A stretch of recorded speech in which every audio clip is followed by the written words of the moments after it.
नमस्ते, अभिवादन आपका इनोसेंट इन्वेस्टर के इस नए वीडियो में दोस्तों बात करेंगे मार्केट कैप की। जी हां, भारतीय बाजारों ने 3 लाख करोड़ डॉलर, जी हां 3 ट्रिलियन डॉलर का आंकड़ा पार किया है मार्केट कैप के हिसाब से अगर हम देखें। और आप में से 70% लोगों ने सही जवाब दिया था, तो आप सभी को शुभकामनाएं। जिन्होंने गलत जवाब दिया था उनको भी ये वीडियो देखनी चाहिए, प्लस जिन्होंने सही जवाब दिया था उनको और कुछ इंटरेस्टिंग चीज़ें पता चलेंगी, तो आप ये वीडियो जरूर पूरी देखिएगा। पहले मार्केट कैप की बात कर लेते हैं, उसके बाद ट्रिलियन डॉलर की बात करेंगे, एक एक चीज़ आपको समझाएंगे। मार्केट कैप क्या होता है? एक कंपनी के पास 100 शेयर हैं, इसको मैं कई बार आपको समझाता रहता हूं, और उस कंपनी का प्राइस जो है वो 50 रुपये है, तो 50 गुणे 100, ठीक है, 50 गुणे 100, तो यहाँ पर 2 जीरो ऐड हो जाएगा, तो मार्केट कैप जो हो जाएगा वो हो जाएगा 5000 रुपये का। ठीक, अब अगर ये बात रुपए में हो रही है तो यही बात अगर डॉलर में हो रही होती तो 5000 डॉलर का हो जाएगा। आई होप आप समझ गए। जितना शेयर है प्लस जितना इंटू जितना उसके शेयर का दाम है, दोनों को जब हम गुणा करेंगे तो मार्केट कैप आ जाता है। अब भारतीय बाजारों में जितने भी शेयर हैं 5000 प्लस, जब हम इसको इनके टोटल नंबर ऑफ शेयर से मल्टीप्लाई करते हैं एक्स से, तो वो डेटा आ रहा है 3 ट्रिलियन। जी हाँ, 3 ट्रिलियन डॉलर। और ये बहुत बड़ा नंबर होता है अगर आप इसको कंपेयर करोगे कहीं और की बाज़ारों से, क्योंकि भारतीय बाज़ार 8वें नंबर की सबसे बड़ी बाज़ार बनी है। कैसे, वो भी हम आपको डेटा के साथ अभी दिखा रहे हैं। अब ट्रिलियन का मतलब क्या होता है? लाख करोड़। जी हाँ, 3 लाख करोड़ डॉलर। अब आप नॉर्मली ऐसे सुनते होंगे 1 लाख करोड़ रुपए, 2 लाख करोड़ रुपए, लेकिन यहाँ पर ये 1 लाख 2 लाख 3 लाख करोड़ रुपए की बात नहीं हो रही, 1 लाख 2 लाख 3 लाख करोड़ डॉलर की बात हो रही है। और डॉलर का रेट अभी लगभग 73 रुपये के आसपास चल रहा है,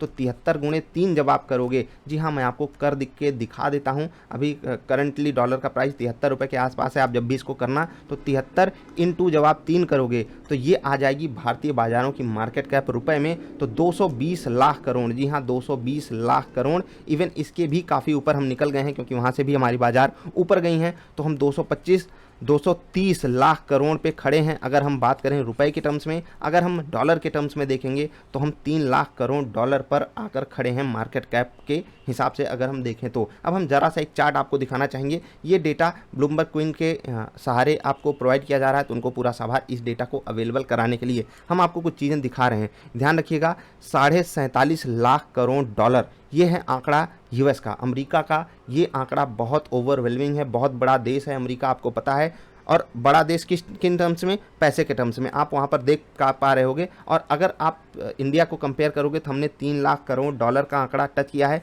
जो कि यहाँ से मोर देन 15 टाइम्स है। जी हाँ, मोर देन 1500% है। जी हाँ, अमेरिका हमसे बहुत आगे है, यहीं से हम कंपेयर कर सकते हैं। लेकिन अगर हम कंपेरिजन करें तो नॉर्मली अगर हम देखें इस कंपैरिजन को, तो हमारे बीच में अमेरिका के बाद चाइना आता है, जिसका आंकड़ा 11.5 लाख करोड़ डॉलर का है। हांगकांग आता है 7 लाख करोड़ डॉलर। अब आप इसमें अगर कंफ्यूज हो रहे होगे तो दोनों एक्सचेंजेस अलग अलग हैं, यहाँ पर कभी और आपको एक्सप्लेन करेंगे, ठीक है, समझाएंगे आपको। ठीक, अब बात करेंगे जापान की। जापान में 6.7 लाख करोड़ डॉलर, यूके की 3.7 लाख करोड़ डॉलर, फ्रांस की 3.5 या 3.3 लाख करोड़ डॉलर।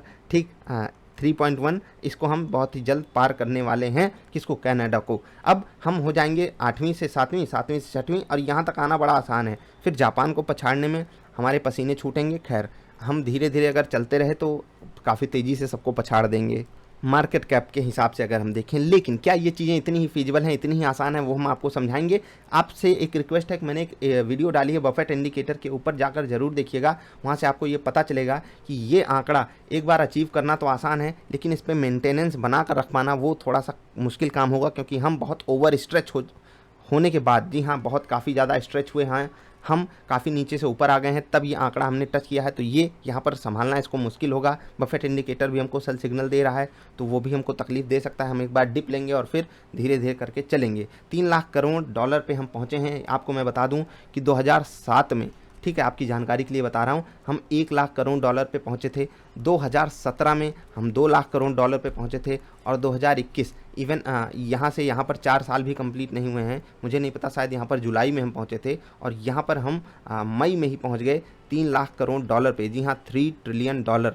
ये आप देख सकते हो 3 ट्रिलियन डॉलर, जिसका आपने बिल्कुल सही जवाब दिया था। न्यूज़ के हिसाब से भी आपने बहुत बढ़िया तरीके से उत्तर दिया था। आई होप आप समझ गए कि हमने 10 साल लगा दिए 1 से 2 होने में, और 2 से 3 होने में हमको सिर्फ और सिर्फ 4 साल लगा है। और याद रखिएगा, यहाँ पर 3 का आंकड़ा थोड़ा सा अभी ट्रिकी हो सकता है। क्यों? क्योंकि बहुत से लोग मान रहे हैं बाजार में क्रैश आएगा, इवन आरबीआई मान रहा है, इवन ढेर सारे टेक्निकल इंडिकेटर्स ओवरबॉट वाली सिचुएशन बता रहे हैं। ठीक है, ग्लोबल मार्केट्स में हमको सहारा दिखाई दे रहा है कि हमको मिल रहा है, चलो भैया बाइंग दिखाई दे रही है, लेकिन ऑन पेपर सारी चीज़ें बहुत महंगी हो चुकी हैं। चाहे आप रियल महंगाई की बात करो, चाहे मार्केट की महंगाई की बात करो, तो यहाँ पर एक करेक्शन बनता है। उस करेक्शन में आप अपॉर्चुनिटी ग्रैब करने की कोशिश कीजिएगा। मैंने आपको जो इन्फॉर्मेशन हो सकती थी वो देने की कोशिश की। आई होप आपके सभी सवालों के जवाब आपको मिल गए होंगे।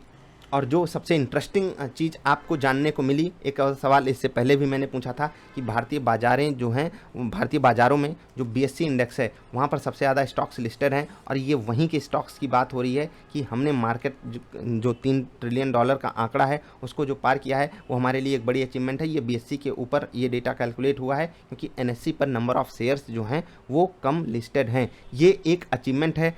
प्लस इसको आप एक नंबर मत समझ लीजिएगा, इसके पीछे बहुत बड़ी मेहनत लगती है, बहुत बड़ी चीज़ें काम करती हैं, बहुत बिजनेसेस होते हैं, बहुत सारे IPOs होते हैं, आपको पता है कई सारी चीज़ें होती हैं, तब जाकर हम एक आंकड़े पे पहुंचते हैं। ऊपर ऊपर से सब कुछ आसान दिखाई देता है, लेकिन अंदर उसके उतनी ही तकलीफ़ें, उतनी ही मतलब होता है ना कि एक होता है पेन, वो छुपा होता है। खैर, अब एक डेटा हम आपको जाते जाते देना चाहेंगे कि अगर हम 1500% पीछे हैं या अमेरिका हमसे 1500% आगे है, तो क्या अमेरिका से कंपैरिजन हम अपनी बाज़ारों का कर सकते हैं? बिल्कुल भी नहीं। हम अमेरिका के केस में बहुत ज़्यादा छोटे हैं। और याद रखिएगा, अमेरिका की लिस्टेड कंपनियों को हम अपने यहाँ की लिस्टेड कंपनियों से कंपेयर कर नहीं सकते हैं। तो डायरेक्टली आप वहाँ की बाज़ारों को मत फॉलो किया कीजिए। बाकी सब कुछ तो अच्छा ही हो रहा है। हमने कई सारे देशों को पीछे छोड़कर आगे नंबर कदम बढ़ाया है। अब ये आंकड़ा आसान होगा नहीं सस्टेन करने में, ये आप खुद समझ पा रहे होंगे। हम अभी आपसे अलविदा लेते हैं। जाते जाते एक और सवाल आपसे पूछेंगे, एक ही 2 लोग जवाब दोगे मुझे पता है, लेकिन ज़रा बताइएगा, क्या इस देश के साथ भारतीय टीम कभी क्रिकेट खेली है? और इस देश का नाम क्या है? ज़रा सर्च कीजिएगा, आपको बड़ा मज़ेदार जवाब मिलेगा। खैर, हम अभी आपसे अलविदा ले रहे हैं। बस आपसे रिक्वेस्ट है, आप 2 वीडियो ज़रूर देखिएगा। पहली, ये जो मैंने बफेट इंडिकेटर के ऊपर बनाया है, क्योंकि इस वीडियो को देखने के बाद आप उस वीडियो को देखोगे तो वहाँ पर भी मैंने बहुत अच्छे से चीज़ें आपको समझाई हुई हैं। वो इंडिकेटर भी आप समझ जाओगे बहुत अच्छे से, उसका उपयोग भी आप कर सकते हो लॉन्ग रन में। प्लस एक कैंडलस्टिक एंड वॉल्यूम वाली वीडियो है। अगर आपको स्टॉक सही समय पे खरीदना और बेचना सीखना है तो वो वीडियो आपके लिए मस्ट वॉच है। ये दोनों वीडियो जरूर देख लीजिएगा। हम अभी चलते हैं, मिलते हैं फिर से, तब तक के लिए नमस्कार।